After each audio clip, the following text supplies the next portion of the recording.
the spark. Ah, come closer, children. Let this old man tell you a tale. The world you know today, full of buzzing screens and endless words, once stood silent. Knowledge? Ah, yes, knowledge lived locked inside monasteries, written by the hands of tired monks, one letter at a time. Hours turned to months. Months turned to years. Just to copy a single book. Imagine that. Back then, books were treasures, rarer than gold.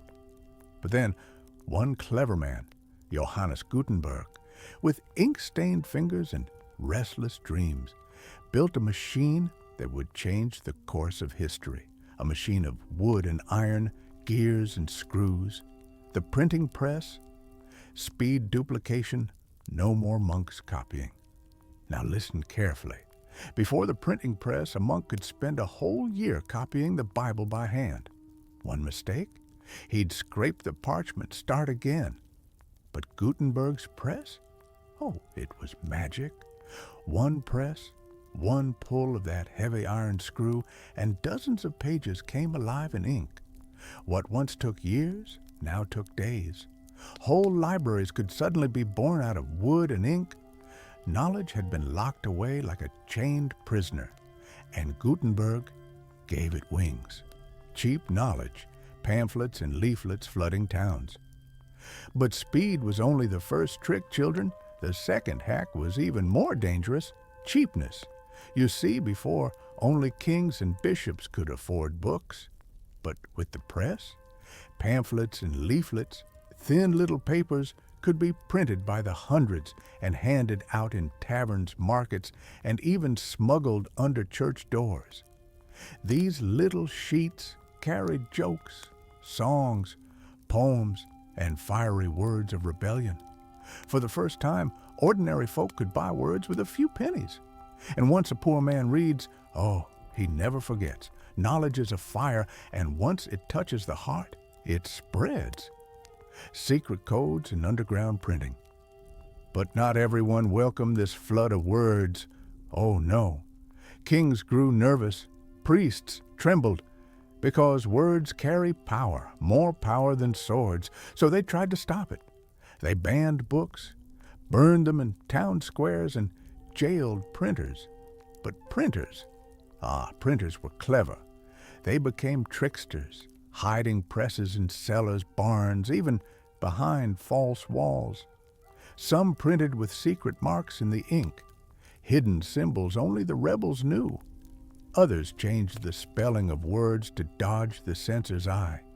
Imagine this: ink that could whisper secrets louder than any shout.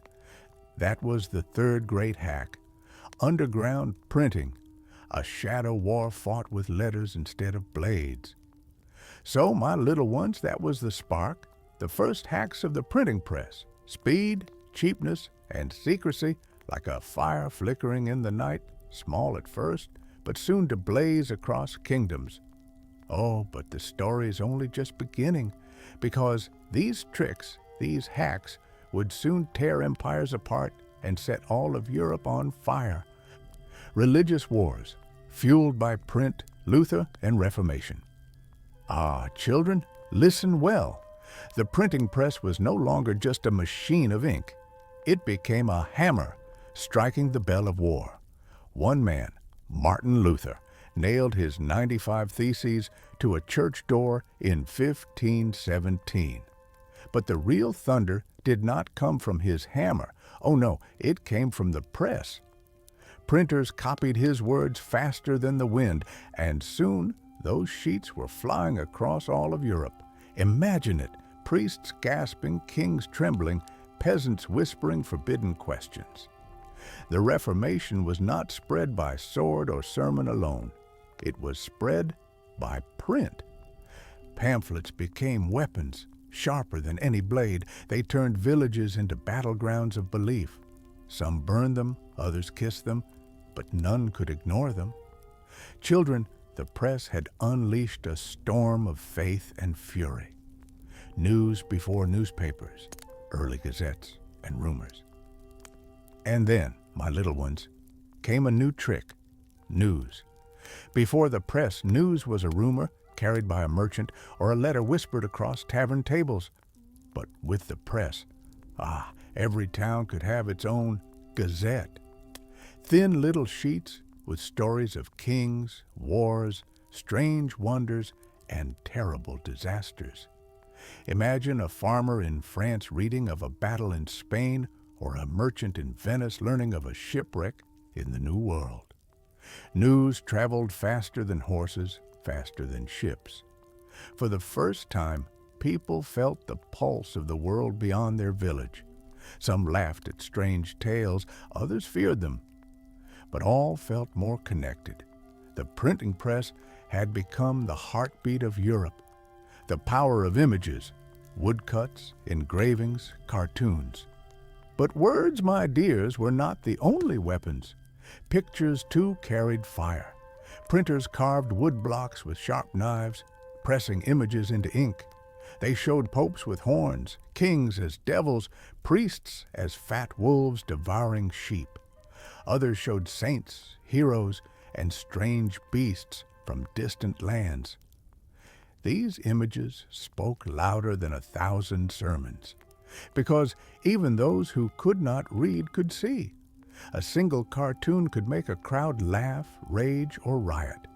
Children never forget. The printing press did not just give us books. It gave us pictures that shaped belief and fear alike. Literacy explosion, ordinary folk reading. Now here, children, is the quiet miracle. Before the press, reading was for kings, nobles, and cloistered monks. The poor man, the milkmaid, the blacksmith, they lived by ear, not by eye.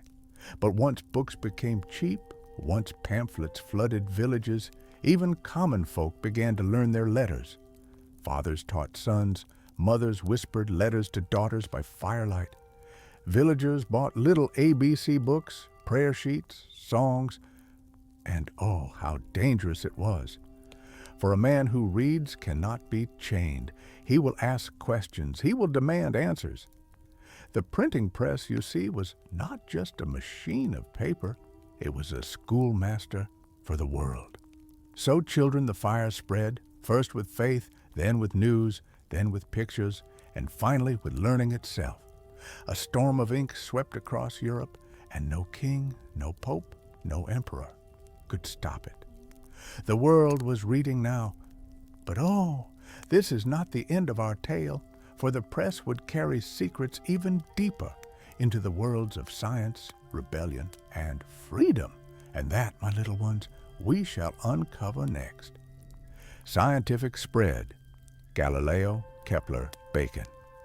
Ah, children, now we come to the part of our tale where ink does not only stir faith and rumor, but also the very heavens above.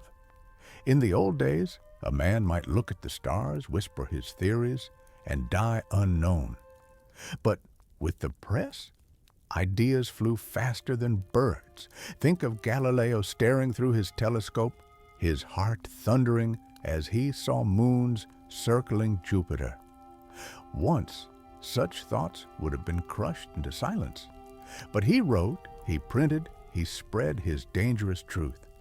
And soon, men and women across Europe whispered of a universe far larger than priests dared to admit.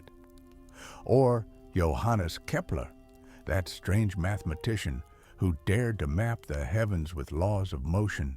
His diagrams, his words, his strange new way of seeing the cosmos, all carried by presses into the hands of thinkers he would never meet. And then Francis Bacon, with his call for experiment and reason, printed not in whispers, but in bold declarations. His books urged mankind to question, to test, to seek truth, not in dusty tradition, but in living proof. You see, children, this was the 8th great hack of the printing press. It spread the secrets of science. A world once bound in superstition began to stretch its wings. A blacksmith could read of astronomy, a merchant could learn of medicine, a sailor could study maps printed with new discoveries. Knowledge no longer traveled by word of mouth. It lived in ink, and ink does not forget. The stars, the seas, the human body, all were revealed, one page at a time. And oh, how the old order trembled when ordinary men began to read the secrets of the universe, censorship and smuggling, dodging authorities. But children, do not think the rulers of the world simply sat back and smiled. Oh no. The kings and bishops grew afraid, for word spread faster than their swords could cut them down.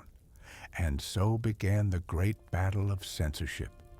Printers were hunted like criminals, their shops raided, their presses smashed, their books thrown into fire. In France, in Spain, in the Holy Roman Empire, whole armies of censors patrolled the streets with eyes sharp for forbidden words. But here lies the ninth hack. Printers were clever foxes. They smuggled books across borders hidden in barrels of wine and sacks of grain. They set up secret presses behind false walls, in cellars, in barns, even under churches. Some changed names on their title pages. Some left out their own names entirely to escape the hangman's rope. I remember reading once of a printer in the Netherlands who disguised forbidden tracts as harmless almanacs. So the censors glanced and waved them by, never knowing that inside those sheets were words that could topple kings. Others used secret marks, a tiny symbol hidden in the flourish of a letter, known only to the faithful. And so, even as fire consumed countless books, more always rose from the ashes. Like water through cracks in stone, knowledge found a way. That, my little ones, is the lesson. You may burn the paper, but you cannot burn the idea once it has been printed. Printing as the social media of the 1600s. Now listen carefully, for this part may sound strange. In those days, the printing press was what your glowing screens are today. It was the social media of the 1600s. A rumor could be printed in a pamphlet in London and stir a riot in Paris within weeks. A bold cartoon could topple a minister's reputation faster than any sword. Pamphlet wars raged, just as men now quarrel with words on your devices. One printer mocked another, one thinker answered with sharper ink, and soon whole cities buzzed with argument. It was messy, it was loud, it was often dangerous. But it was alive. Some pamphlets carried noble causes: freedom, faith, discovery. Others were filled with lies, rumors, and poison meant to stir fear. Sound familiar, children?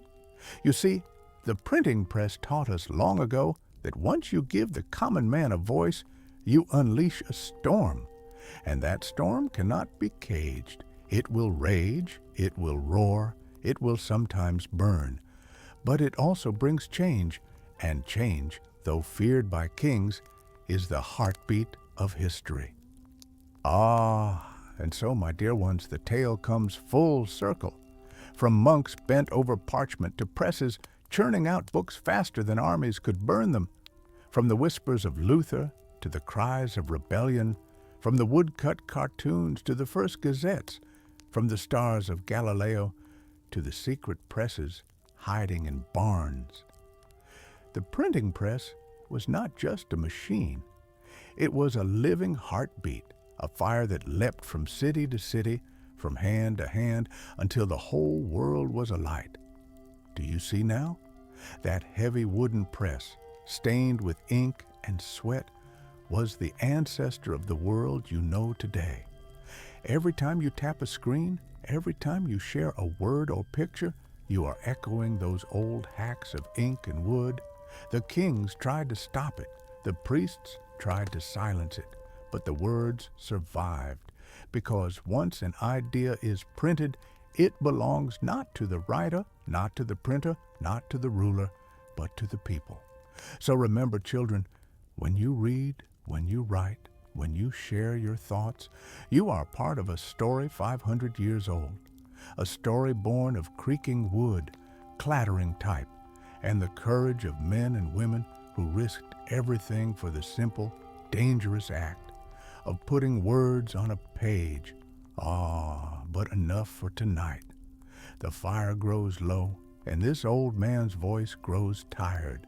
Yet still, listen close, for the crackle of the fire is like the crackle of a press, whispering to you across centuries, ink never dies.